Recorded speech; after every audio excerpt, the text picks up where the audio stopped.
Season 4, Episode 1. Brought to you with the AdventureSpec VR5000. The only motorcycle-specific virtual reality helmet in the world. To see more details about the VR5000, please click on the link in the description below. Morning. Morning.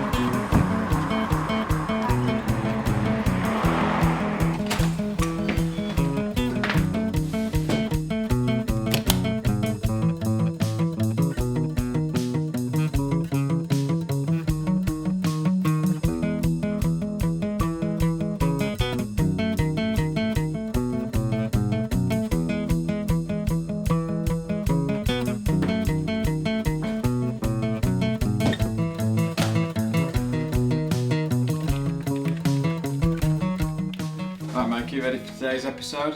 Yeah, well the weather's absolutely blazing out there. I've put the bike out the back so we can get cracking whenever you're ready. Let's do it. That's good, I'll switch it on now.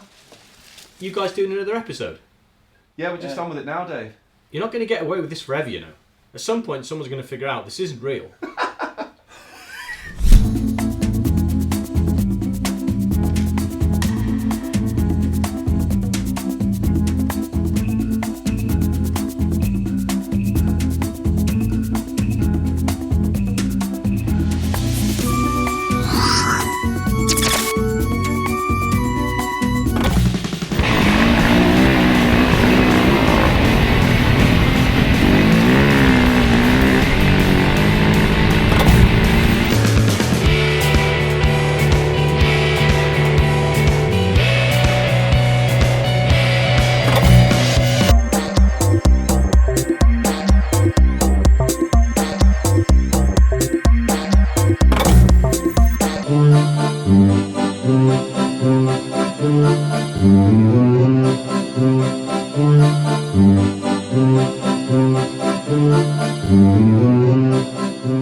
Last time on Races to Places, Lyndon and Basil Bike went island hopping around South Korea.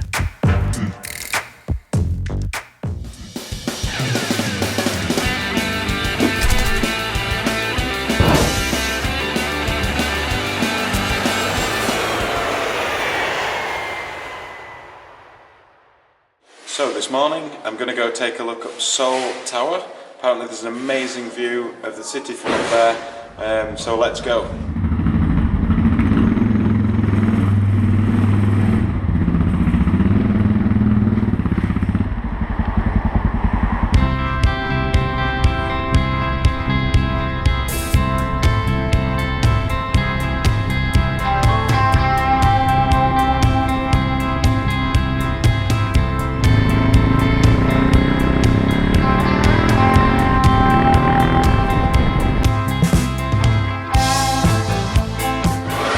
Hiking up to the Seoul Tower after leaving a motorcycle at the bottom because there's apparently no motorcycles allowed.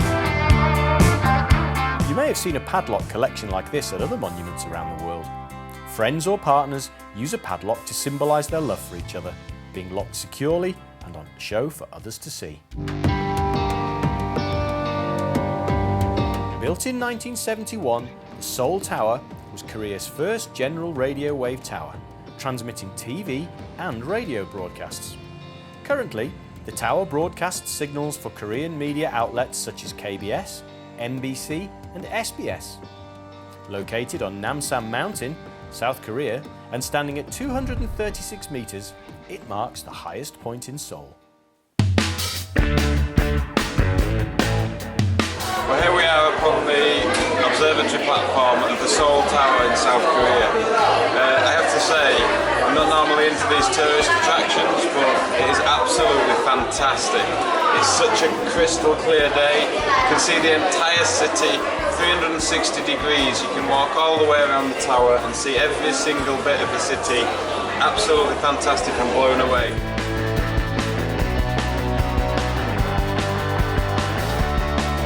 Well, that was a great experience. I'm just on my way back down now from the Seoul Tower.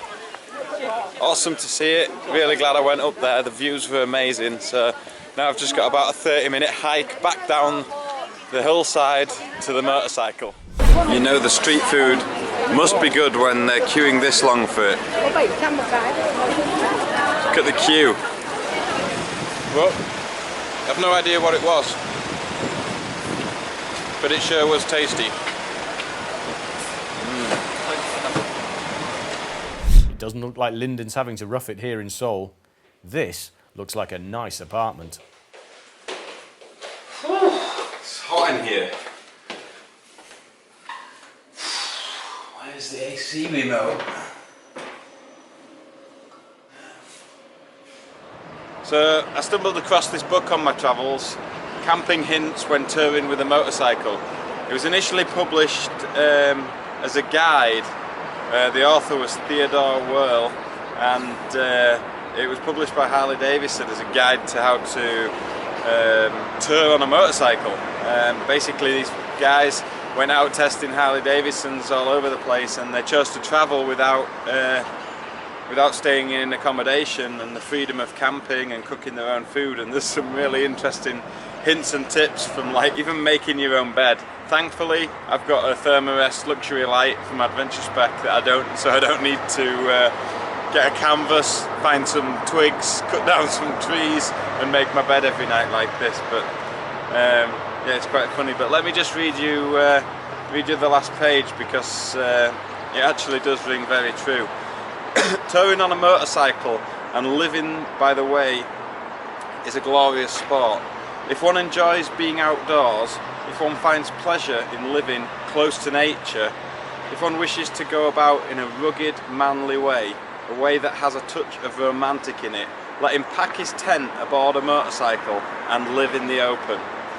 From the time he swings into the saddle in his own street until he returns, he will find a sport that sets his blood tingling, that clears his mind and gives him a prouder bearing from the knowledge of things overcome.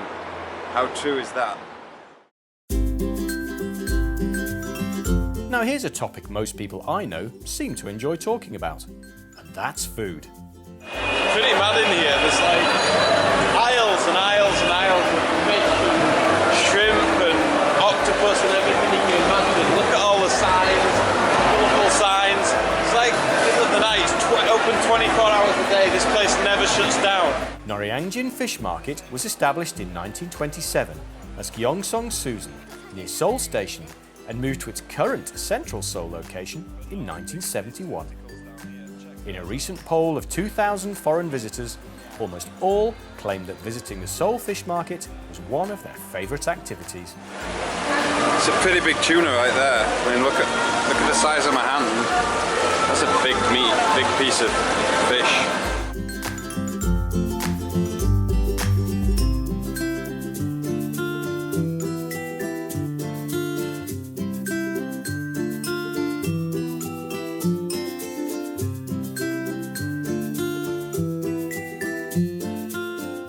It's extremely popular here, and this is the traffic queuing to get in the fish market. Bonkers. It's like, look, even like the police down there having to sort it all out. It's just mad. Yeah, but you know it's going to be good. I mean, fresh from the fish market, it's now in a huge big bowl.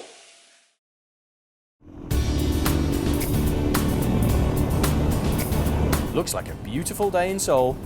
I wonder where Lyndon is heading to. Ah, the War Memorial of Korea. It opened in 1994 on the former site of the Army headquarters to exhibit the military history of Korea. The memorial building has 6 indoor exhibition rooms and an outdoor exhibition centre, displaying over 13,000 pieces of war memorabilia.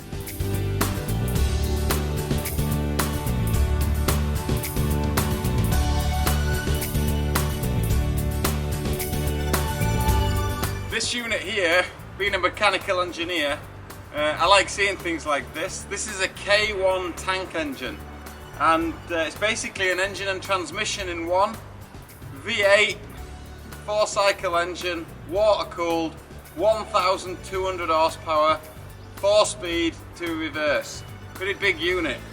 2.5 tons it weighs. Just the power plant.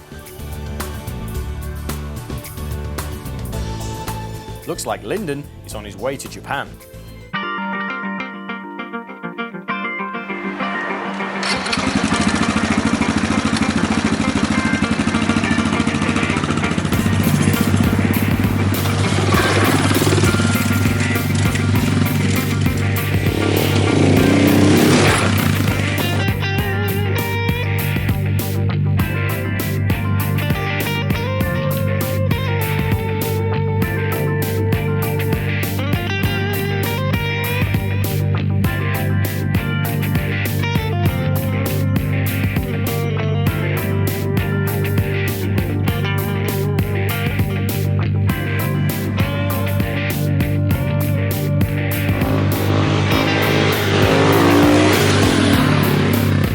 Next time on Races to Places, Lyndon has breakfast with some Korean locals and inspects some dark holes.